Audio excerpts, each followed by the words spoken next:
Hello বন্ধুরা, এই দেখো আমি এখন স্টেশন চলে এসেছি। আমার বড় ছেলেকে আমি আনতে যাচ্ছি। ওকে হস্টেলে গরম ছুটি দিয়েছে, তো তাই আমি একাই যাচ্ছি। আমার বর আসতে পারে নাই, তা আমি যাচ্ছি।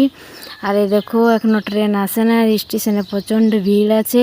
আর আমার ছেলেকে ও অনেক কান্না করতেছিল, তাই ওকে চকলেট দিয়ে ভুলিয়ে রেখেছি, কারণ এখনও ট্রেন আসে নাই। আর অনেক গরম লাগছে এখন বসে বসে। আর এই দেখো ফাইনালি আমরা স্টেশন চলে এসেছি। ট্রেনটাতে ভিডিও বানাতে পারি নাই, কারণ দমে ভিড় ছিল অনেক ট্রেনে। আর এই দেখো চলে এসেছি, আর দুপুর দিকে চলে এসেছি। অনেক ফাঁকা স্টেশনটা, দেখো পুরো ফাঁকা। আর এখন চলে যাব আমার ছেলেকে আনতে। আর আমার ছেলেকে নিয়ে আর আজকে বাড়ি যাব না, আজকে দিদির বাড়িতে যাব। দিদির বাড়ির সামনেই, তাই এই দেখো দিদির বাড়িতেও চলে এসেছি। আর এই দেখো এটা দেখতে পাচ্ছি, এটা আমার দিদিদের পুরানো ঘরটা। আর ওই যে পিঙ্ক কালারের ঘরটা দেখতে পাচ্ছি, ওটা আমার দিদিদের নতুন ঘরটা। আর চলো আমরা ছাদটাতে ঘোরাঘুরি করছি, আসে নিয়ে খাওয়া দাওয়া করেছিলি, রেস্ট করেছিলি, আর এখন ঘোরাঘুরি করছি।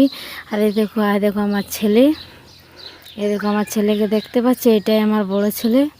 একে হস্টেল থেকে ছাড়িয়ে নিয়ে এলাম। আর কালকে সকালে বাড়ি যাব, আজকে এখানেই থাকবো। আর এটা আমার দিদির ভাগ্নি, তো এটা আমারও ভাগ্নি। আর এই দেখো আমার দিদিদের সামনেই বাঁধ, দেখতে পাচ্ছ, ছাদটালে দেখাচ্ছে, সামনেই বাঁধ। আর তোমাদেরকে গোটাটাই ঘুরিয়ে ঘুরিয়ে দেখান দিচ্ছি বন্ধুরা, এই দেখো। আর শুভ বিকেলে ঠান্ডা ঠান্ডা হাওয়াটা খুব সুন্দর লাগে।